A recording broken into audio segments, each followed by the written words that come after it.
Right. Have you all been for the previous sessions, or is this your first session for at least some of you? The very few of you here, anyway, just three of you. No, just two, sorry. Have you been to the previous session, Roshni? No, ma'am, I'm afraid so.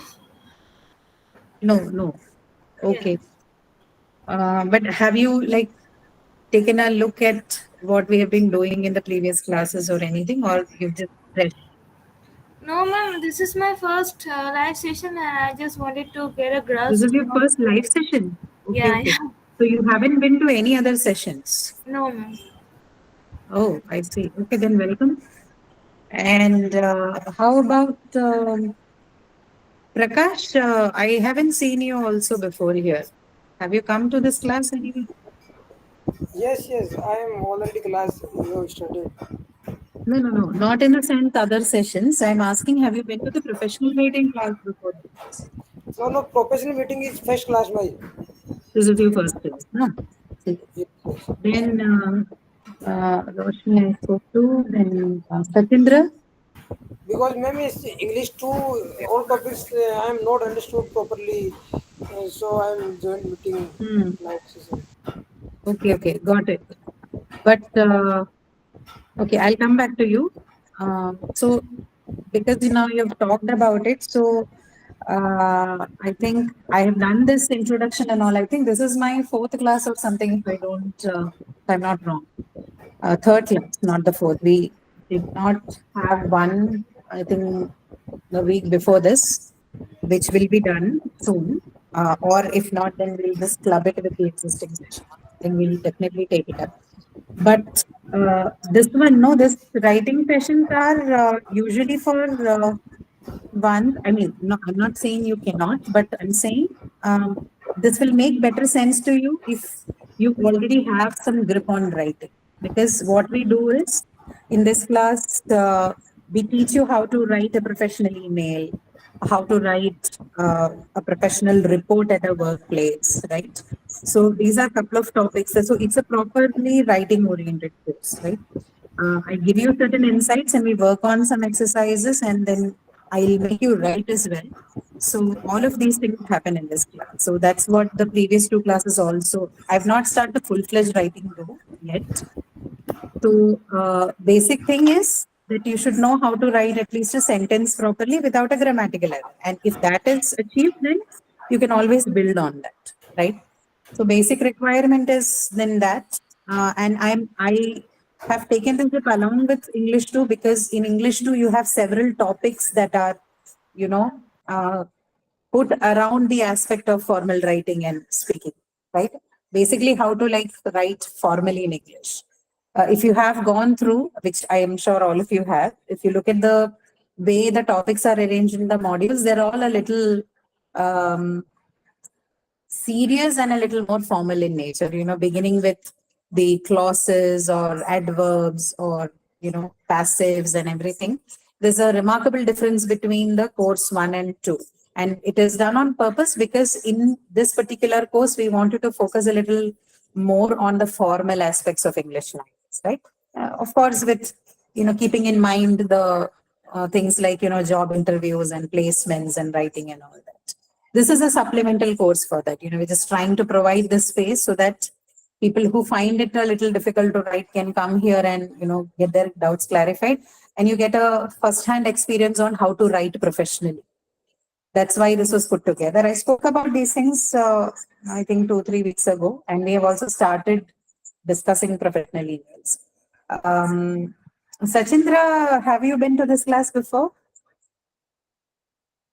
No, ma'am. Today only notification came to me. You're the first one. So for all of you, you can stay back to the class, but if you plan to continue, that is in the upcoming weeks and all, I would suggest you to take a look at what has already been done in the class. It's not a lot, but whatever little bit we have discussed, they're all very important and significant if you plan to stay back for the rest of the tutorial. It will be really useful for you if you're someone who struggles with writing or have a little bit of confusion while you sit down to write professional documents, right? Whether emails or reports or circulars.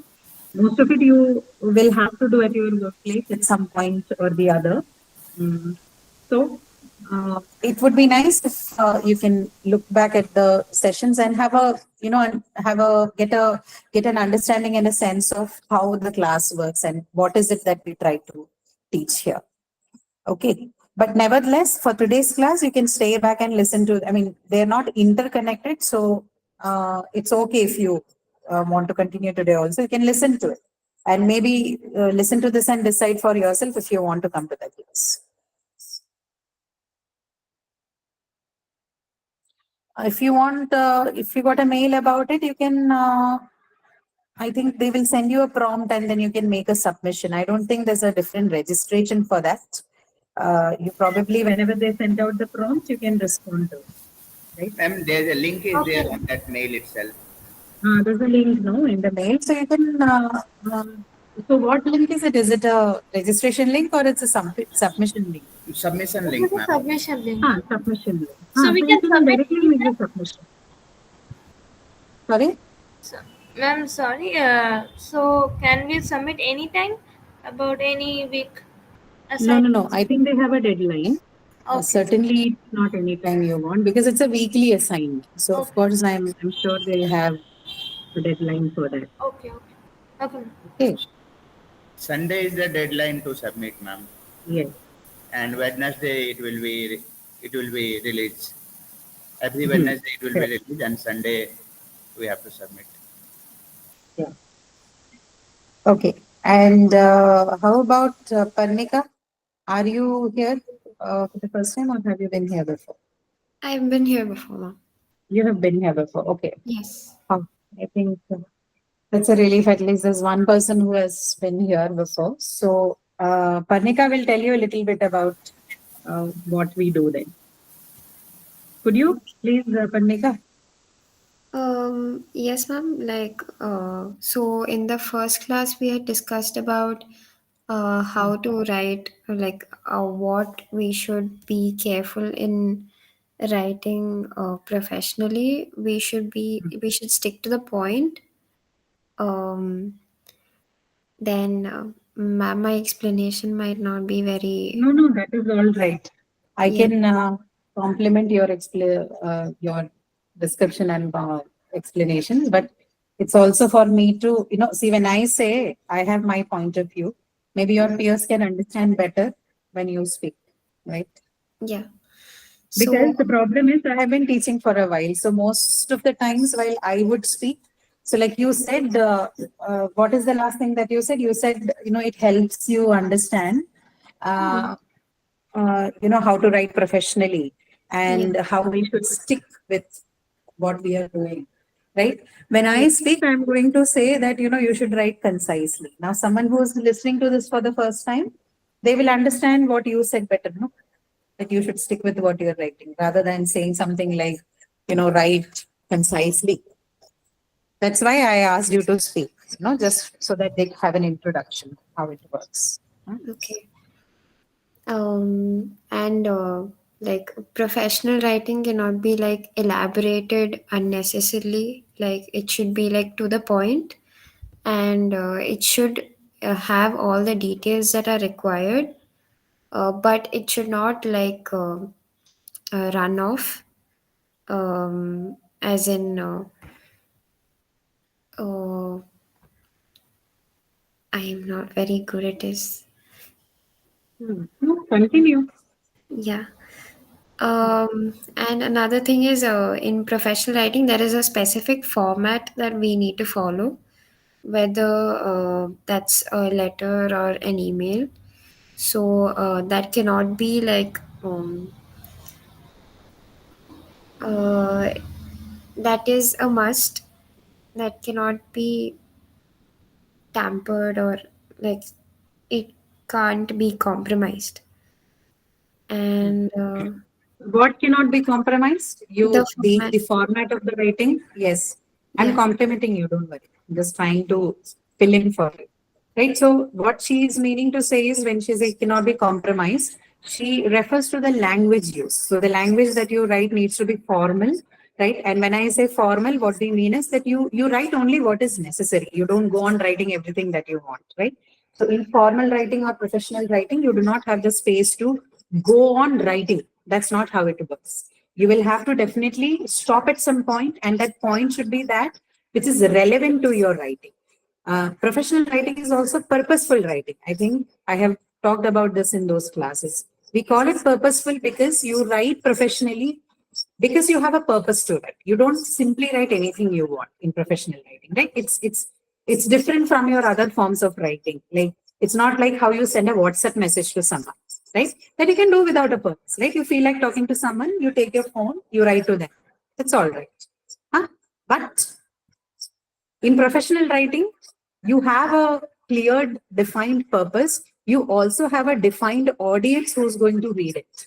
It's not a random person or it's not a close friend of yours. It's someone who's at, say, a position that is hierarchically above you, someone who holds some kind of power or has some sort of,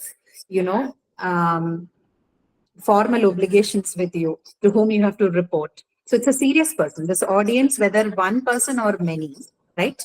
They are serious in nature. They are more a formal audience. So in professional writing, both your audience and your purpose are very important. You write only to your audience and the purpose that is required. Henceforth, it needs to be short, concise, to the point, specific, straightforward, right? All of these. So all of this that I have said, it comes under the umbrella term formal. You call something formal which has all these qualities, right? Short and specific, straightforward, direct, right? Uses technical vocabulary, all that makes the writing formal. Then we spoke a little bit about how your language can become informal. All that, if you're interested, go back and look at those sessions. Everything has been discussed in detail, right? We finished all that and then we moved on to a specific genre or a specific kind of professional writing, which are emails, right? A lot of us still struggle really hard to write a good email to someone. And by good email, what I mean is something that is formally sound and good enough for an audience. Okay. So that's what we were discussing last time. We discussed few aspects of that email also. Like, for example, we discussed salutations, right? Let me share that PPT with you. At least I can, quickly run through, if not in detail. Ma'am, these are what you discuss is that is available in which week, ma'am? Oh no, these sessions are not based on your weeks. It's a separate tutorial in professional writing. Although you will find certain overlaps between the topics that we talk here with your formal syllabus, your 12 modules that you have, right? You'll see aspects of them being discussed there, but it's not based on any module of your course. This is a separate aspect, right? I mean to say, I mean to say whatever is discussed that is available in website, no? Like in is that available in the website?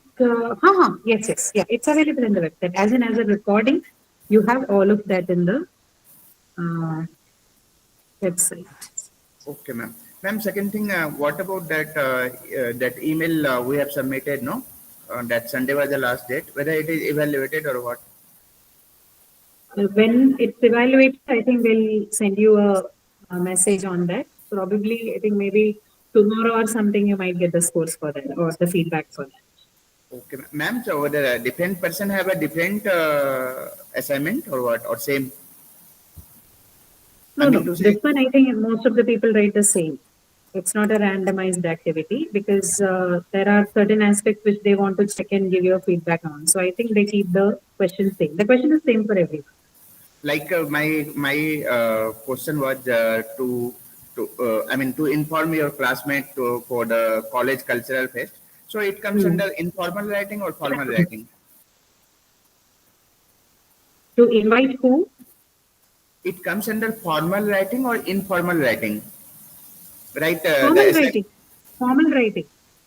But they ask to inform friend, no? So inform friend. Inform a friend. Inform a friend will be informed. I didn't hear who. I thought it's a usual email. If it's a friend, still, if a college representative is talking about a guest or someone else, so if you're inviting a guest, yeah. if the invitation is of a guest okay, or some other personality, then it's formal. If you're simply inviting your friend for the college fest, then it is informal for sure. Okay. Ma'am, in this case, it was like I am a student Sorry? representative. No, I did not hear you. The mail was about Hmm. like we have to think of ourselves as a student representative, and then Hmm. we have to invite other students for the cultural fest. So, is it informal or formal? Okay, that would be a semi-formal email, okay, not informal, neither informal nor like strictly formal, but there's another category in between called the semi-formal ones, right? So Okay. this one would it will fit there because you're writing in the capacity of the student representative, right? You're not simply inviting someone. So you're tasked as the student representative to invite other students to the function. That would be semi-formal, right? You can so right, this is exactly what we were discussing in the last class on how the salutations vary based on what kind of emails or letters you are drafting. Like just for an example, look at this, you have one on screen. If you're writing to several people, right, and you have to keep it formal, like strictly formal, then the salutation that you might use in your email or your letter would be mostly dear all. Okay. Dear all fits better in such cases. That would be considered the most formal way of, addressing someone in a letter or an email, right? When writing to several people. Hello, everyone would be the lesser formal variety, right? In the formality scale, you don't say one is formal, informal. Rather, it's better to say that this particular salutation is more formal or less formal than this one. So, like, hello, everyone is less formal than dear all, but it is more formal than hi, everyone. Okay, hi, everyone is the least formal of all of this, right?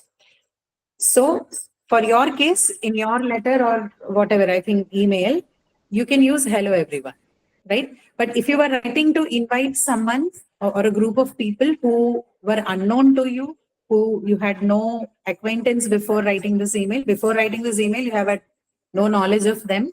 And if you're inviting them for, say, a conference or, some other formal event at your institute in your college, then the right method would be to use dear all. If not semi-formal, and that is hello everyone. This is only salutation, right? I'm only talking about the salutation part. Got it? But the mail that they asked you to write or letter is semi-formal in nature to answer your question.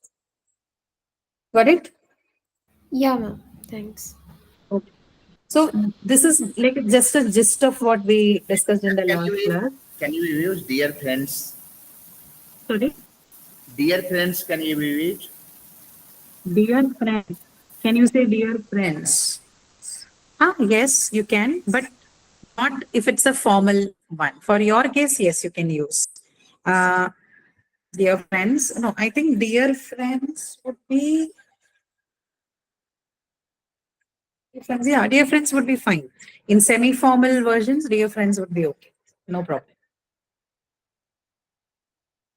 In fact, this hello and hi, there's no much of a difference between it. But between hello and hi, maybe hi can be considered a little, less formal than hello. But it's mostly the same. The classification is mainly, the difference or distinction is mainly between the dear all part and the other two, hello or hi. So there you use hello everyone, hi everyone, or dear friends, it's okay. But dear all is strictly for your formal space, right? Formal domain, formal event. But please don't, write things like I've sometimes come across people writing something like dear team. I think it's better if you write dear all than simply saying dear team. Dear team doesn't need. Ma'am, dear team member we can write. Sorry? Dear team member. You can write dear team members or you can say dear members of the team, but not dear team. Okay? That's that doesn't fall in any category, formal, semi-formal. It's just plain wrong to write like that. Don't write like that. Okay, so yeah, I'll just run through. Ma'am, This is so we ma'am, did. will you share this PPT? I will share this PPT. In fact, I think I have a PDF done, but I don't think it's uploaded. I'll ask them to do that. I was actually confused because this is one whole PPT. I am thinking if I should, divide them into different parts and upload them one by one, or maybe just submit all in one go. But I will definitely upload. A part of it is ready. I'll ask them to upload. Okay. Okay. So I think because we spoke of salutation and I want you to have a little practice on this, how about we do this activity quickly? Can you look at these? So all of these are situations in which you might be required to write an email. Can we go through one by one and see for what would be a suitable salutation for each of the situation? So there are essentially two activities involved here. One is you have to judge whether the given situation is formal, semi-formal, or informal, right? That's the first task. After having performed that task, you can think about what would be a fitting salutation to each of this. And I think I'll get a chance to revise on what I've done in the last class also. And for people who have already joined the last class, you can practice on this, right? So first one, a colleague messages you to ask if you're free for lunch. What kind of situation do you think it is? Is it formal, semi-formal, informal? Ma'am, semi-formal, ma'am. Is it colleague messages you to ask if you're free for lunch? Semi-formal, ma'am. Okay, semi-formal to colleague. So you will keep it semi-formal, right? Colleagues may be friend and maybe seniors also. A So colleague, colleague can be anybody. It can be, but see, if you're free for lunch, right? So it's definitely not like a team lunch or something, but looks like a more personal thing. A colleague messages you to ask if you're free for lunch. We can, I think, more or less, we can keep it semi-formal. That's the safest choice, right? Safest choice would be formal, but because this is the context is not that formal, we don't have to go for it. So we take a midway path, right? We'll keep it semi-formal. Now, what would be the salutation in that case? In case this is a semi-formal situation.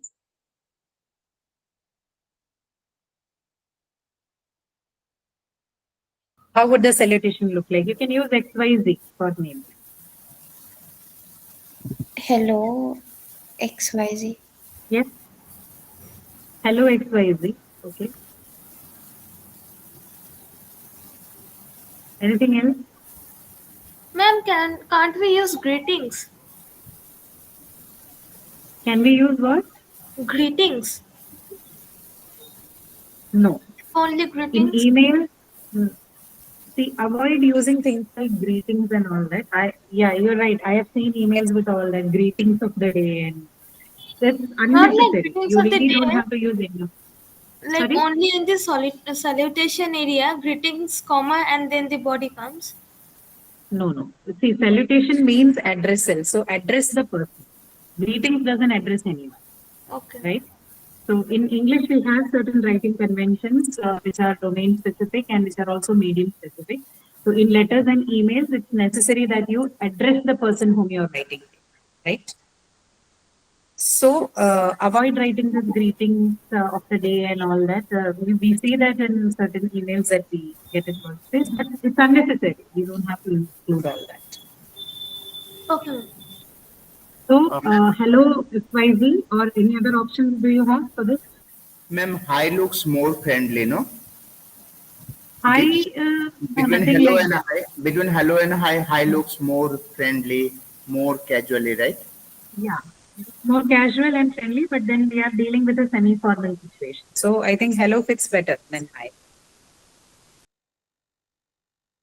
Ma'am, can you tell what is difference between hello and hi? There's no difference. Both are, When terms to of use greetings. when to use hello, when to use hi. Hi in informal situations. Hello, you can use in informal, but then it's more fitting to semi-formal situations. Okay. Very marginal difference, but like you mentioned, hi is more casual and more informal. So you can save it for informal situations. But otherwise, anywhere you are confused between, whether this is casual or a little more serious than that, go for hello, because that's a safer choice. Okay. Okay, so dear, sorry, what was that? Hello, XYZ, right? That would be your choice here. Okay. Second one, someone who you do not know writes to you to ask for a job.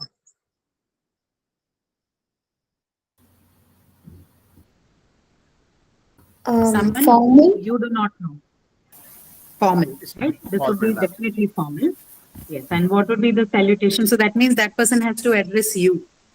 And Yes. how do you think will be addressed? Hello, ma'am. Dear. Just a moment, yes. Hello, ma'am. It will be proper, I guess. Okay. Hello, ma'am, or hello, sir. But it's formal, right? So informal, you have certain other conventions. Dear ma'am. Yes. So if you're going to write a formal salutation, then it has to definitely start with the word dear, right? There should be the word dear. It needs to be followed. Let me take you to the previous slide for that. Look at this one, the slide. Look at the first one. Dear, followed by the title, followed by the last name of the person or the full name of the person, right? So, dear Mr. Selvam, here I've used only the last name. You can add anything. For example, if my name is Lida Paul, then you can use dear Miss Lida Paul. Okay, so dear followed by the title, followed by the full name or the last name of the person. Okay. But can't we use first name like dear Mr. No first names. In formal emails, no first names, right? First names are usually in the case it's where you have a familiarity or acquaintance with each other, which means you can call me by my first name, dear Miss Lida, if we have talked before to each other. Like couple of times, if you have had a conversation, then it's okay. But in the first approach, right? The first time you're writing to me or I am writing to you, the standard expression would be, the standard way to write a salutation would be to use dear, then the title, and then either the full name or the last name. So you can say dear Miss Lida Paul or dear Miss Paul. Okay, that is the professional way of doing it. After we have talked for a while, 2 or 3 mails we've exchanged, then you can say dear Miss Lida. But still dear and title has to be retained. You can shift to the first name, but dear and title has to be maintained. And if it is someone who is professionally qualified as, say, maybe has a doctorate or something, then you will have to say dear Dr. XYZ, dear Dr. John Oliver, dear Dr. Whatever, right? If it's a professor, then their title, dear Professor so and so. Okay. So you have to maintain that. And with the professors and all, it's better you use the full name. If it is a colleague, then you can address them by their last name of us, but definitely not by first name in the first book. Okay, that's a formal way of looking at it. So the same will apply here then, the questions we were looking at, right? Someone who you do not know writes to you to ask for a job. So dear Mr. XYZ, dear Miss XYZ, dear Mrs. XYZ, right? Any of that would be the proper salutation that you can use in this situation, right? A formal situation. Understood? Any questions?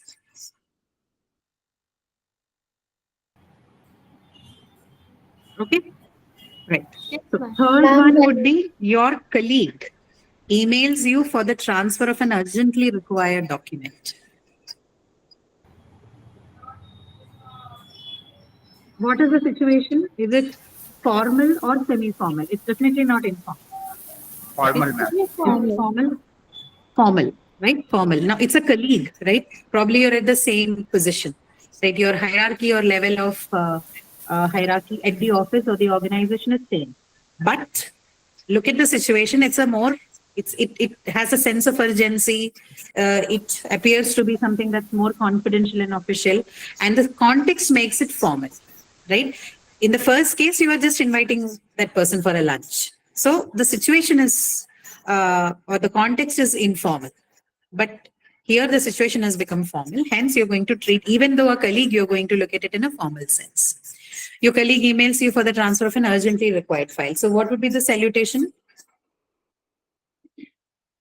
Dear XYZ. Dear and hello. Dear XYZ, right? Dear XYZ. Dear Ma'am, XYZ should be okay. Remember the slide we used. Look at the second one. Dear Selvam, dear Selvi, right? Formal, something that is sent to a colleague, yet something that is formal, right? You don't have to use title and all in this case because a colleague, right? But the situation is formal, hence you're going to designate that with the word dear, right? Otherwise, when you're writing to a colleague, you don't need dear and all. You can simply say hello. Here, because the situation is formal, you've decided to keep it, to mark the formality of the situation using the word dear. Okay, someone, any doubt? I heard somebody calling. yes, ma'am. Like I've noticed in some mails, like from if a person is from an unknown company, like in HR or someone, if they email you by your first name, they will be like, "Hi, Parnika," or whatever the name is. Can we address them back by their name? Like we don't know the last name because they obviously haven't mentioned any of their details. Mhm. So But if it's an official email, usually all official mails are countersigned by these people. Right? They have their name, designation, yeah, and couple of other information like what post they hold in their company, so on and so forth. So you yes, can extract information from that part, no? Because in professional emails, because you mentioned that if it's from a company, probably the HR mails most of the time. It's compulsory for all of them to actually include that detail. yeah, So yes, you ma'am. can fish it out from that part. Na? You can look at the signature part of the email, fish it out from there. Yes, ma'am. For example, if it's an initial, it's not the full name. For Hmm. example, Hmm. we can't be like Mr. P or Mr. S or something No. like that, right? No. In So, such cases, when you are completely, unaware of the name, of first name, last name, designation, then you simply address them as dear sir or dear madam. okay, At least if you know that much. If you don't know that also, like you're not sure of, whether a sir or a madam, you can write dear sir or madam. okay, okay, Okay. ma'am. Yeah. That possibility is there. No issues. Okay. We discussed all this in the last class. I would advise you, recommend you to go look at all of that, right? It would be useful. I know a lot of people who do not know how to, they know, but then sometimes there are confusions. Okay. Okay. Now, the fourth situation, a journalist writes to you to know the details of a workshop that your organization would conduct. A journalist writes to you to know the details of a workshop that your organization would conduct. It's a formal, ma'am. It's formal because this guy is definitely, an outsider. He's not a part of your organization. So whenever you're writing to someone who you're not acquainted with, who's outside to your organization, automatically the situation shifts to a formal one. Hmm? So this is a formal one. So how do you expect them to address you then? Dear XYZ or dear Dear company. title. Dear title, don't forget the title in formal salutations, right? Dear Mr., Miss, Mrs., Miss, Doctor, Professor, whatever, and then either your last name or your full name. Okay. All right. And the last one here, you have to write an email to confirm your colleague's presence for an internal meeting. You have to write an email to confirm your colleague's presence for an internal meeting.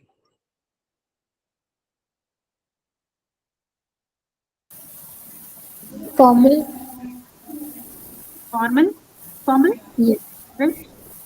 It's again formal. So you're addressing several people and it's a formal email. So how can you write it? Sorry, this is Dear colleagues. Yes, so XYZ, several people. dear and hello both can be used.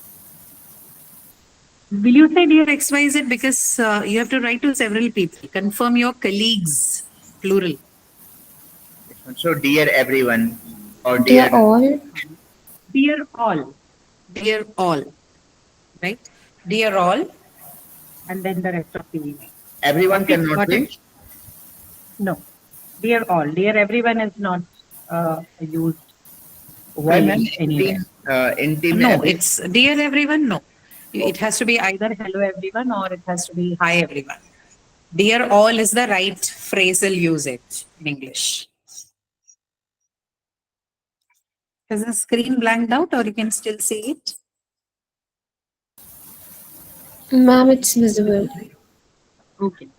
So the last one could be dear all, right? Addressing several people at a time and also formal. So you can keep it dear all, right? This one is okay. Some commonly used verbs in emails: send, write, reply, receive, post. It's okay. This one we discussed, I think, in the last class already. How to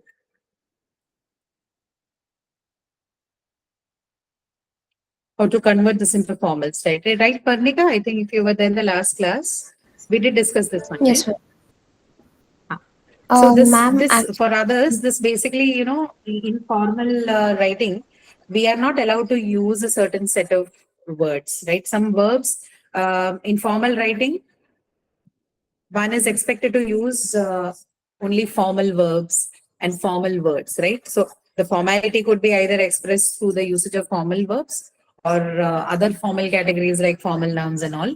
But the main focus has to be on formalizing the verb in the sentence. So just to give you an example, the sentence we got the goods yesterday. Does anyone want to like quickly tell me how can you convert this into a formal sentence?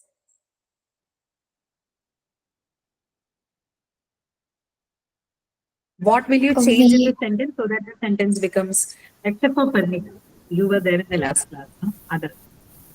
we got the parcel yesterday. We got the parcel yesterday. Goods and parcel are not the same thing, no? So when you're changing, make Can sure we that you change it use a into word that is. passive form? Sorry?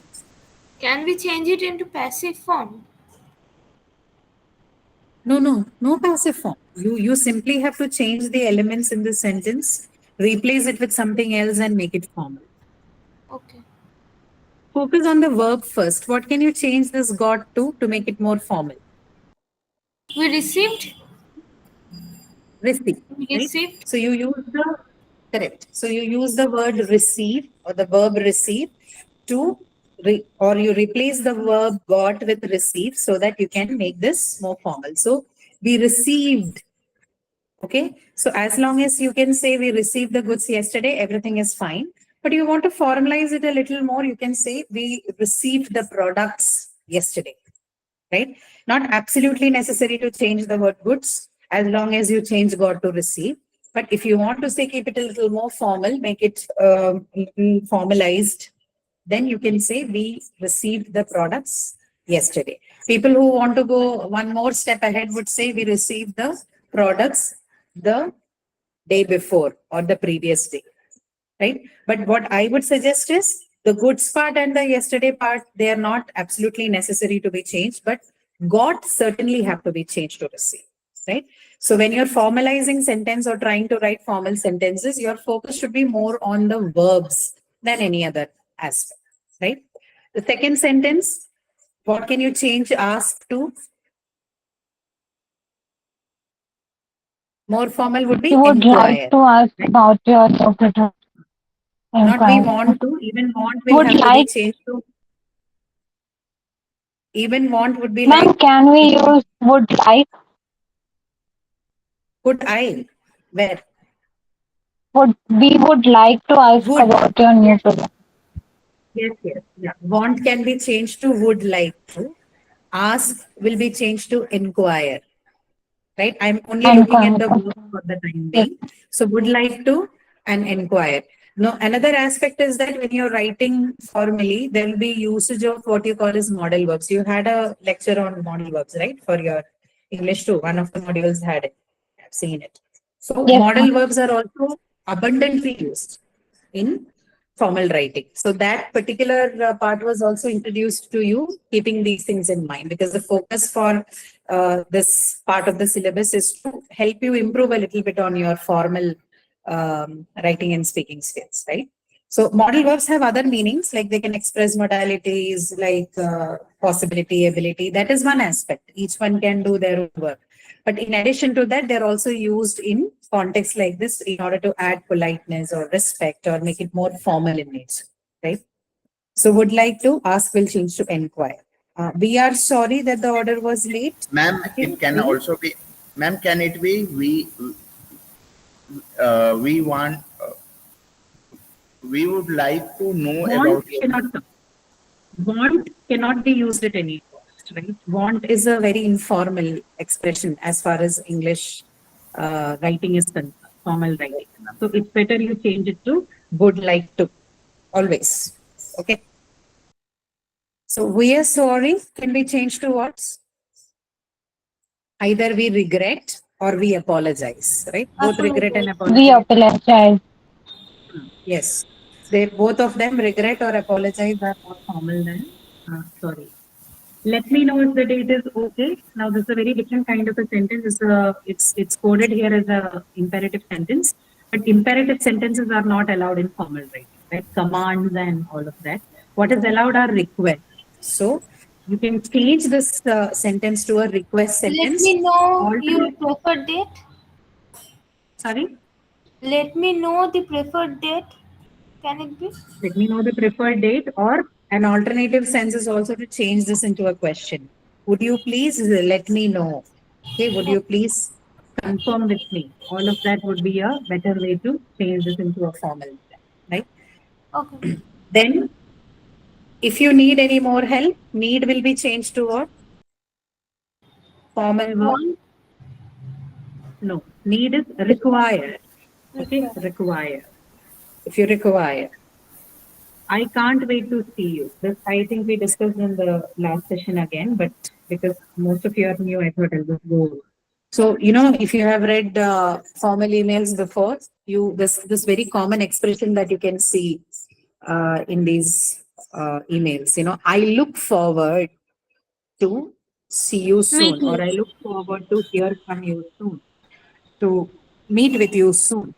So instead of a sentence like can't wait to see you, you replace that whole thing with I look forward, right? Can't wait is replaced with look Look forward. forward. I look forward to see you soon. I look forward to hear from you soon. I look forward to meet you soon. Right? But you don't write I can't wait to see. That is how you formalize it. Okay, so these are certain aspects. So both the language in terms of verbs and nouns and adjectives are also formalized. At the same time, you also use salutations as in the beginning of the mail, the ending of the mail, right? All of them are coded. They can be coded using language in order to make it sound or look more formal, right? That is the point we are discussing. How much time do we have? Can I quickly talk to you about the subject line and then we can continue, right? So we had finished talking about the salutation aspect in the last class. Today I want to take you through the next part, right? Do you see this one? This is essentially what constitutes the content of an email, right? So you have the subject line. By content, I mean the part which you have to fill in, right?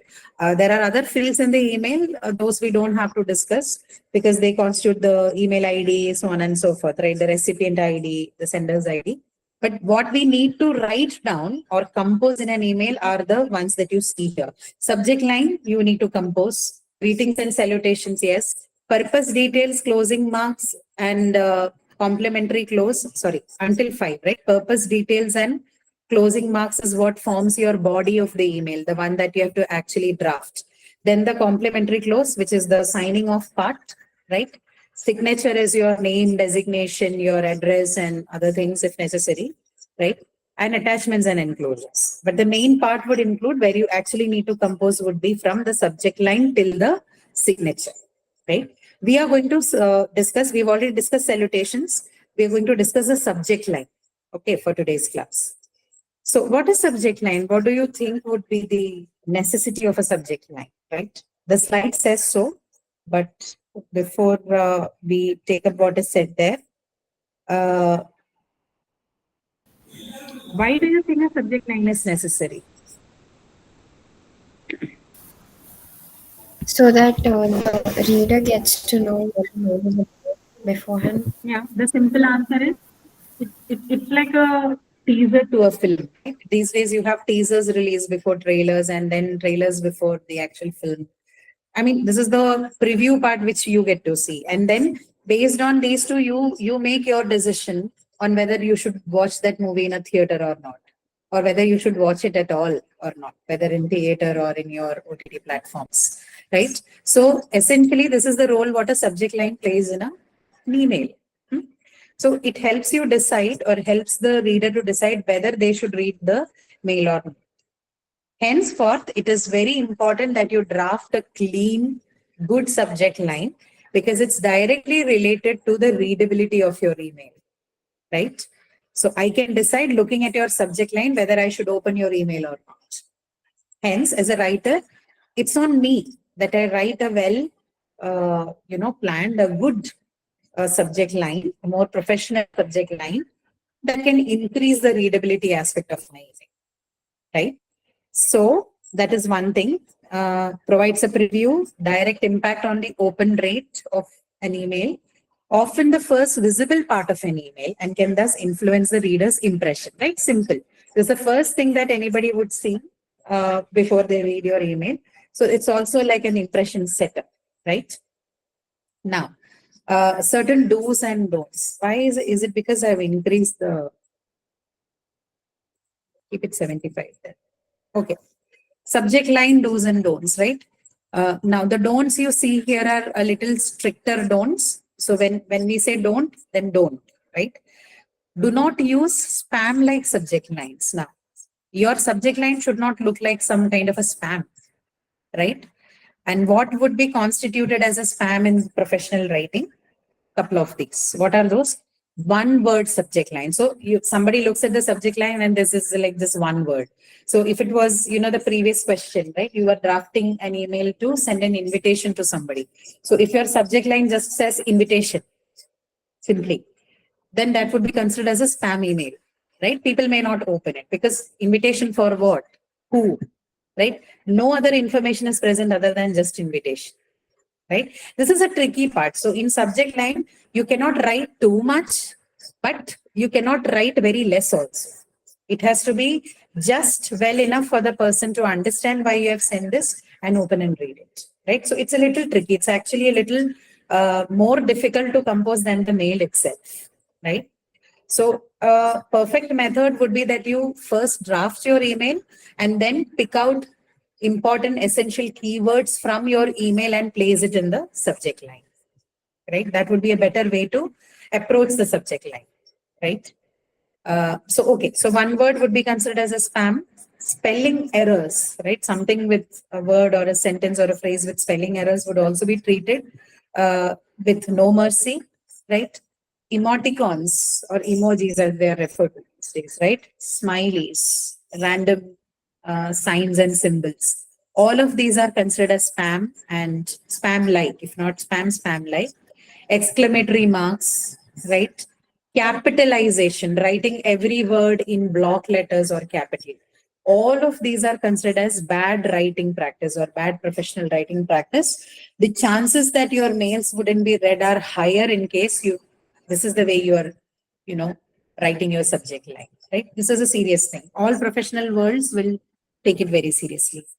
Okay, use of capital letters now. Why should we not use capital letters? See, there are meanings to all of these. When you say, don't write everything in capitalization, it's also because it has other interpretation.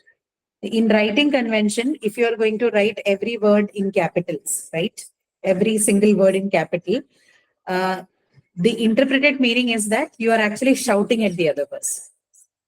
right? You're not telling them, or you're not trying to explain things to them. You're basically shouting at them, right? That is the interpretation of using every word, writing every word in capital letter, right? Which is why in professional emails, there's a strict no.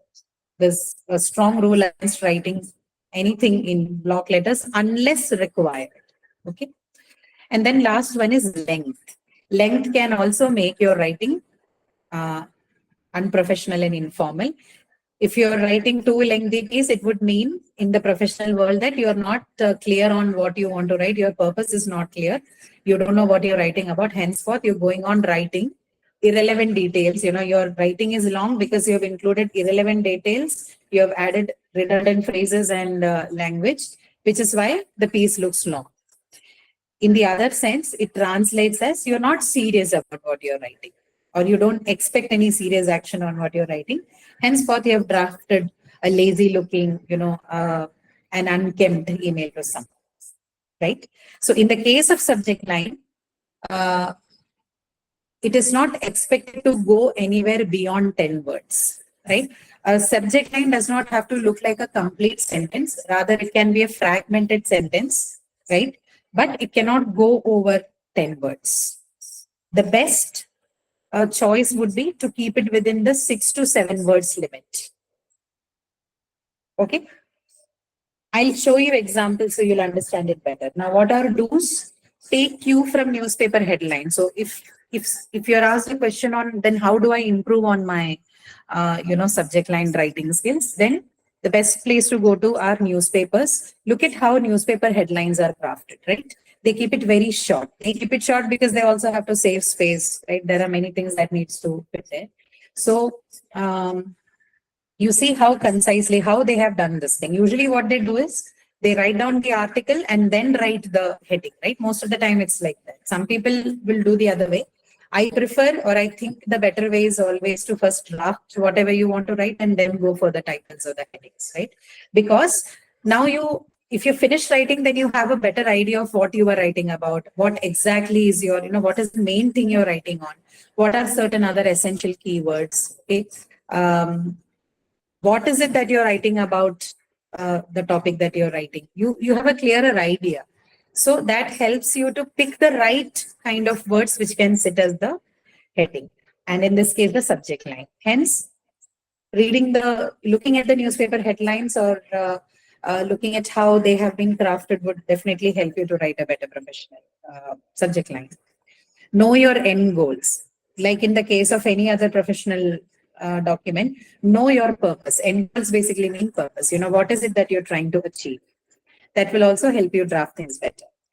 Front and center the most important information. So if you're inviting somebody to a college fest, make sure that you declare that particular information in the subject line, either in the beginning or at least towards the middle or the center of the subject line.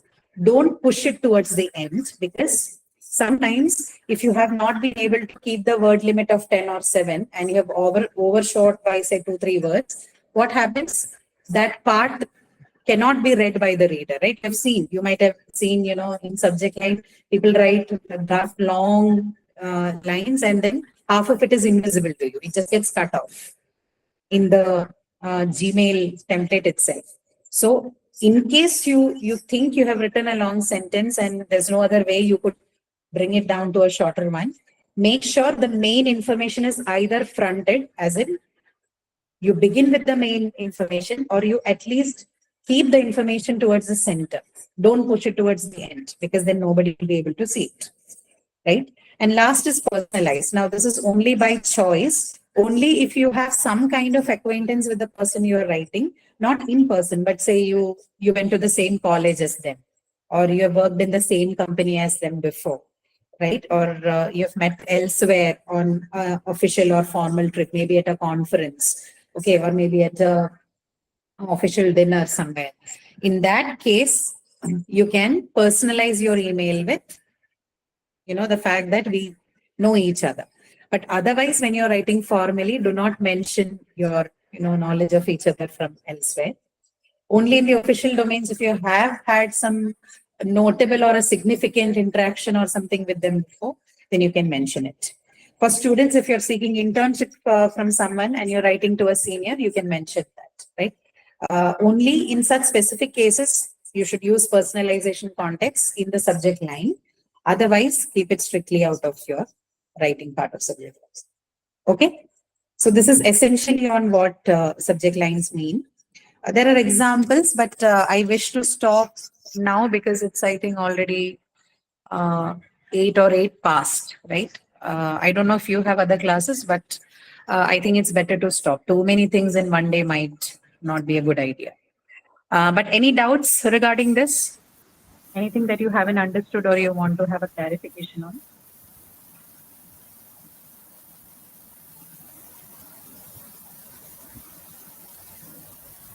No?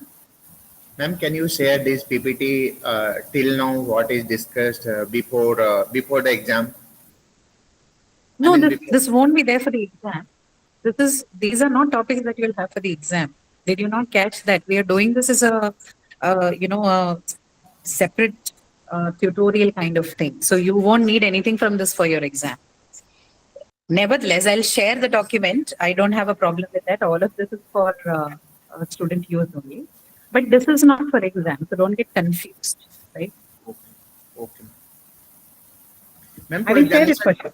till today is the syllabus. Till today, no, 4 weeks, no? 4 weeks of your modules, I think you have for your exam. Okay, ma'am. Thank you, ma'am. 4 weeks of your module, right? Week 1, 2, 3, 4. All the topics there would be a part of the syllabus for your first quiz. Right? Okay, so can we call it a day then? We'll meet again next week. Yes, ma'am. Thank you, So ma'am. try and, sure, thank you. And try and be a little Thank you, ma'am. consistent if you plan to come back. Okay, thank you so much, Roshni. I Thank hope you. to see you again in the next lectures. Yes. Okay, Yeah. sure. Yes, See you, ma'am. everyone. Okay, sure. you, We'll meet you ma'am. again next week. Okay, sure. Thank you, ma'am. Yeah. Thank you.